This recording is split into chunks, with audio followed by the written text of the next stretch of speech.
This is how it was. I smell it now. It smells like the rain. Yeah. Yeah. Susie. Yeah. Yeah. You already know the rules. When you come in my house, take off those shoes and super violate that like button. It don't cost you nothing to hit that like button. Shall we begin? Shall we begin? Because I'm going to tell you right now, at some point in time, they're going to drop the big one. They're going to shake this earth. They're going to shake this earth. The mission is to reduce the population down to 10%. That's basically getting rid of 7 billion people. You do the math. Something catastrophic has to happen. And yes, we have to prepare for the earthquakes. Yes, we have to prepare for the black rain, which is the oil, the fires. Yes, we have to prepare for the tsunamis. Yes, we have to prepare for famine. We have to prepare for starvation. Huh? All boiled into one. And some of y'all not even going, some of y'all are just going to witness what's happening. And you know what's going to happen? You're going to drop dead from a heart attack. Just seeing the stress of what's going on to the world is going to make some of y'all just drop dead. You ain't going to even be able to, you're just going to drop dead. You're going to be able to take it. And believe me, that might be a mercy. To actually die and not have to live in what this world is getting ready to become. Some of us already had a miserable life. Some of us already had miserable childhoods. And now go through miserable being an adult. Wrong to pay Paul. Now you adult, now you on your own, now you paying bills and you still ain't happy. How could you be happy when you know that you a slave? You have no say-so over nothing.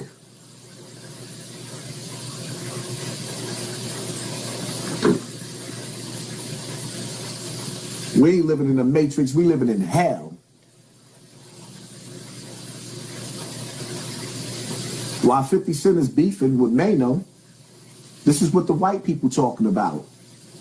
While the United States government is saying that we are now on a path to deploying American troops on the ground in Iran, elites are buying bunkers. That's right, bunker sales have surged tenfold, and the CEO of Atlas Survival Shelters said that 2 senior Trump cabinet members are recent buyers of these shelters. These bunkers are equipped with LED screens that can give the illusion of skylights while being underground. State-of-the-art air quality systems, of course, food and water storage, hidden entrances and exits to avoid unnecessary attention, and even escape tunnels. Just for this one company, sales are expected to hit 50 million next month, with models ranging from 20,000 up to luxury models that cost $5 million. But the question is, if there's nuclear fallout and all of our nature is destroyed, who wants to live underground anyways? And what about the people above ground that survive? What do you think we're going to do to you after you come out of your bunker?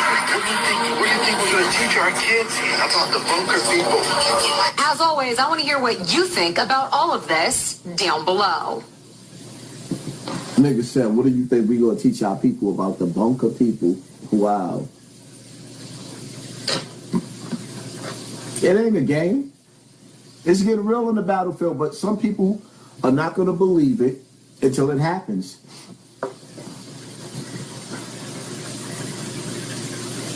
Chuck and Job TV, let me get some of that money, Haas. Good.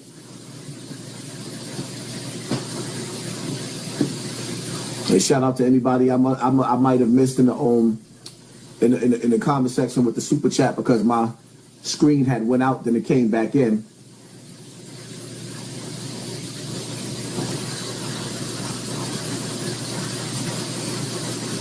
Show love, Michael May forever on the check-in. True hello of a famed Bill. Thank you for sponsoring this war. Yes, stand your ground. Not only stand your ground, but y'all better get gripped up.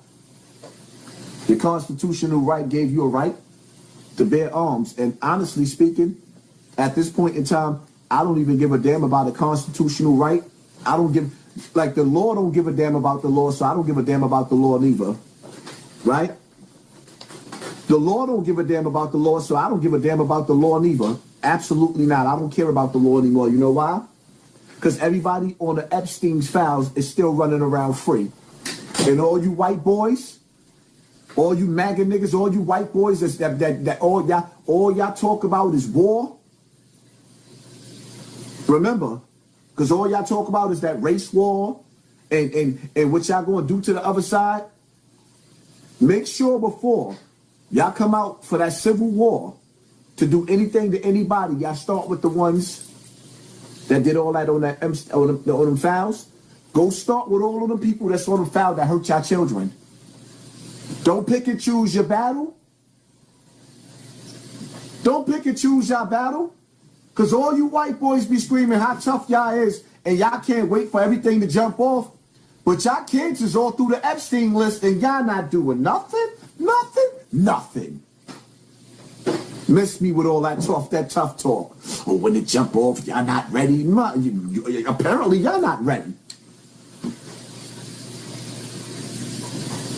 It's the higher ups that's eating y'all children like Cheerios. What that nigga Tony the Tiger said, they're great. Yeah. All these actors sit up there apologizing because they was eating them little white babies like Cheerios. They're great. Nigga said y'all babies taste like Frosted Flakes. And y'all ain't gonna do nothing? Absolutely nothing?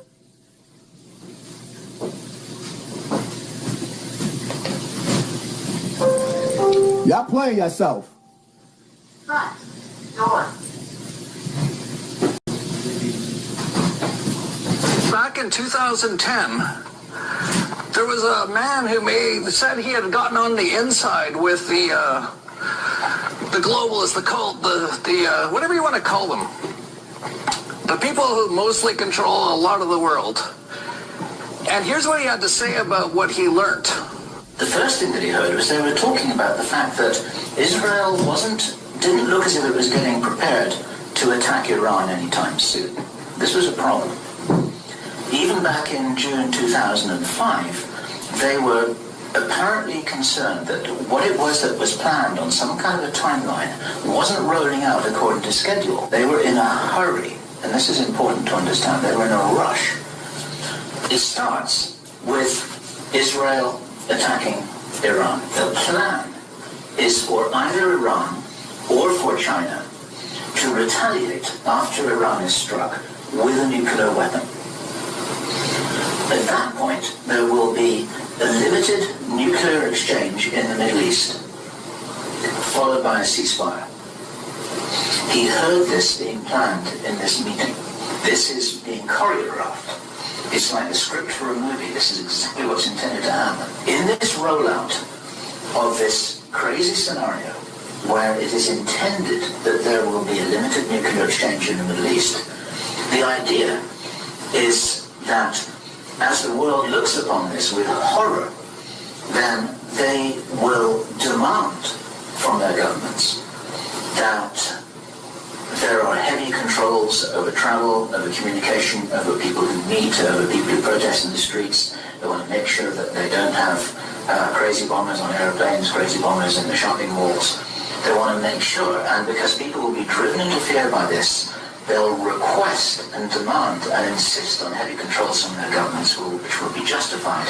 And this is where you're going to kind of get the martial law situation in all the Western countries. Bill Cooper, who was killed after he predicted 9/11, and then soon after 9/11 was killed, said this in 1992. What role in the Middle East again does Israel play in this?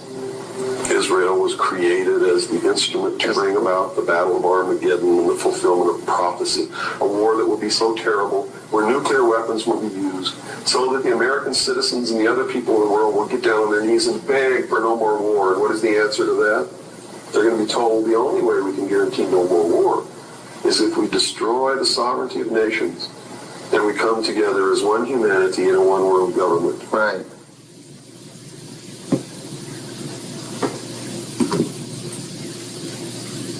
May he rest in peace. Because you know they turned his TV off, right? Because he was warning about this 30 years ago. 40 years ago. If y'all know who he is, put him in the comment section.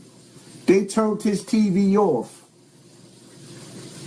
Because he warned us about this 40 years ago. The ink is dried and the pen has lifted. These plans been here to bring about their new world order and a one world leader. These countries ain't really beefing with each other, dogs. They beefing with us. All of the higher ups that's running these countries are evil. Listen, if a country could afford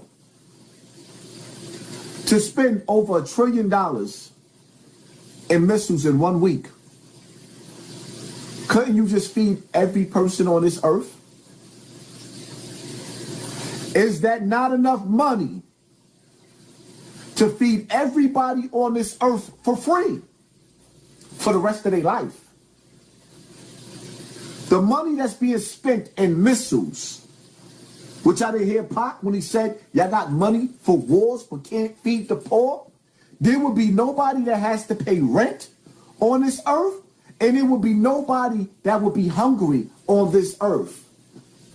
This is why in the Bible it says that it is easier for a camel to get through the eye of a needle than it is for a rich man to get into paradise. That's why Trump told you straight up and down, he know he going to hell. He ain't even lie. Then he turned around and see all the people praying over him. You praying for the devil. Be careful what you ask for. You're praying for the devil.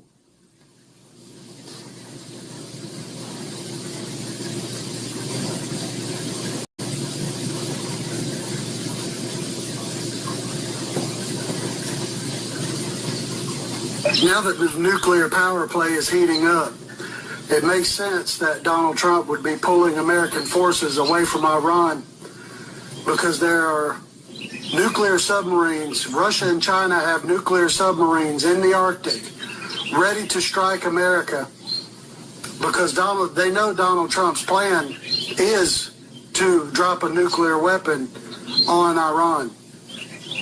This is about to kick off something extremely dangerous. And we're looking at as soon as the American military can get out of the region, we're looking at probably 4 days until they get out of harm's way of nuclear weapons. Donald Trump and Hegseth will probably try to start with tactical nuclear weapons on Iran first. But their bunkers are so deep. We're talking 50 meters under granite. 500 meters under granite. 500 meters under granite. There's no way that tactical nuclear weapons can reach anything like that. Even a conventional nuclear weapon can't. But their plan is to completely kill all Iranian people. Lindsey Graham came out today and said that America is going to flatten Iran. So that's their plan. They're getting the American military out of the way. They're calling the American military home. Donald Trump is calling it a truce, but what it is to get the American military out of the way so that they can drop nuclear weapons on Iran. And China and Russia are in the Arctic with nuclear subs ready to retaliate. This is what's coming. This is what Donald Trump has gotten us into. God loves you. I love you. Niggas think it's a game. Everybody sees it. What good is money gonna be if you ain't got nowhere to spend it? What good is money gonna be when the value of $1 in every other country is worth nothing? That's why you will own nothing to be happy if you were able to get anything. Because the world as you know it, I mean, again, they took the seeds out of the fruit. Bill Gates and the rest of his evil army, they took the seeds out of the fruits.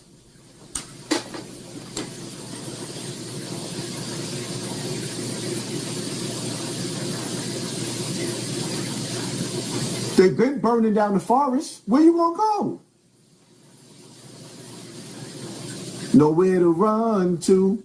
Soon as you think that you're gonna retreat to the forest and go back to nature, other governments have bought in the farmland in the forest in America. So now you on private property. There is nowhere for you to run. The only place you can stay is in the rubble.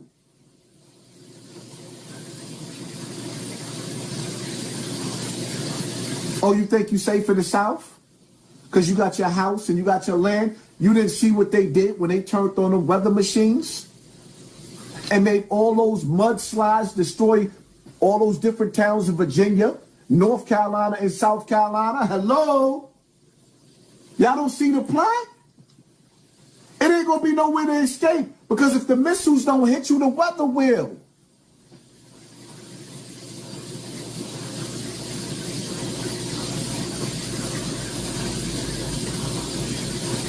New York is about to be in trouble. There's going to be a tsunami that's going to hit New York that's going to be so bad. Y'all can see it on the money. When you fold the money up, you see we've been studying that. Oh, that's a conspiracy. No, it ain't. The Illuminati deal with symbols. They don't care if you know now, because it's too late.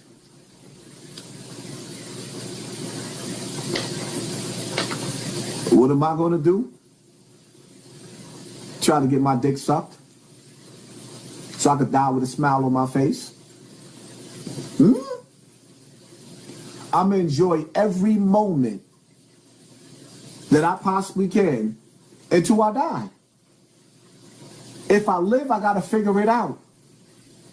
If I live, honestly speaking, I'm going to be real. I don't know if I want to live in a world like that. I don't know if I want my kids to live in the world, my autistic kids. Mentally, God, I just ask God to give me the strength to take my family if he has to. That's not a world I want my family to live in. I don't want to be a slave no more. And see, the thing about it is, when they turn this earth upside down, there's going to be niggas that's going to be angry. There's going to be some rednecks that's going to be angry. And that's what they created these new forms of police for. It's clear as day, with everything that just happened with these Epstein files, that the police is not here for the rich. They are here for the poor. Even the police and the FBI won't go rescue the Epstein files, the Epstein children. No, they still focused on young black men in the ghetto. They made us the face of crime. Meanwhile, they eating kids like cookies. They made us the face of crime. Meanwhile, they eating kids like cookies. And not enough people are mad about it. Black people don't care because we went through slavery. But you do got white people that's pissed off. Oh yeah, you got some rednecks they tight. They don't like the fact that their children being eaten. Shout out to the white people that stand for something. We're 10 days into the war with Iran and there's still no end in sight. Let me explain why. My name's Adam. I used to be in the Marine Corps. I used to be in CIA. I'm now running for Congress in Virginia. We're doing regular updates on the war, trying to keep people informed and make some sense of the chaos. I'll start with the facts, then give some analysis into what's happening. So here are the facts. For the first time, Israel struck oil depots in Iran and set fire to homes and other buildings in Tehran. The Israelis hit Tehran's international airport, and the Iranians struck Kuwait International Airport. A missile hit one of Iran's freshwater desalination plants. The Pentagon denied responsibility, but Iran retaliated anyway by hitting a desalination plant in Bahrain. Strikes like these are considered war crimes. Iran hit the main refinery in Bahrain as well, who has now stopped all oil production, and Iran continued cluster munition strikes on Israel, while Israel launched airstrikes and ground incursions into Lebanon. Trump demanded that Iran unconditionally surrender and that he would pick the next Iranian leader, and that was immediately followed by Iran announcing their new leader. Russia is continuing to provide intelligence to Iran, and finally, a Chinese signals intelligence vessel has been spotted near the Gulf of Oman. So now, let's zoom out and put all of that together. The U.S. and Israel have air superiority in the war, so Iran is adapting on the battlefield. The regime is using advanced missile systems to attack Israel, while relying on cheap drones to expand the war and target infrastructure in neighboring countries. Analysts have fancy terms for this kind of strategy, counter-value targeting or asymmetric attrition. Whatever the term, the outcome's the same. By raising the economic cost for the U.S. and its Gulf partners, Iran is putting pressure on the U.S. to look for an off-ramp and return to negotiations. Iranian Shahed drones cost roughly $20 to $50K to manufacture. That's the cost of a Kia Sorento, while U.S. interceptors cost around $4 to $6 million each. You don't need a PhD in economics to do the math, and whoever has the greater number will determine the course of this kind of war. Couple that with the fact that the regime just elected a new supreme leader, the hardliner son of the former Ayatollah, and that's Iran signaling that the regime will in fact not unconditionally surrender. Trump's demand was nonsensical in the first place because unconditional surrender would require a full occupation and a transitional government. Neither of those things are likely right now, so de-escalation remains impossible. But let's also talk about the global implications. The Russians and Iranians have a strategic partnership treaty. They also share drone and missile tech. And the Russians now are more incentivized than ever to cooperate with the Iranian regime. They want to get even for what we did in Ukraine. We gave intel to the Ukrainians to target Russia, and Russia's giving intel to the Iranians to target us. Supporting the Iranians also draws focus away from Russia and Europe and distracts the U.S. from our broader NATO responsibilities. China also has a cooperation agreement with Iran. Now they're parking an advanced spy ship right off the Gulf. That ship is one of the most advanced collection platforms in the world, and we should assume they're sharing that collection with the Iranians. And while they may be sitting the fight out on the sidelines, China is definitely collecting and studying our tactics and capabilities in real time. That'll be useful information for the Chinese to use against the U.S. forces should they ever decide to invade Taiwan. And that is how multiple conflicts converge into one. That's always the risk with wars of this scale. And it's even more of a risk when those wars are led by incompetents, billionaires, and a president who couldn't find Iran on a map but knows the exact geo-coordinates of Epstein's Island. I love to see white men and white women who stand against white supremacy. I love to see white men and white women who stands against evil. I hate to see all these black celebrities and all these black podcasters talking about pissing shit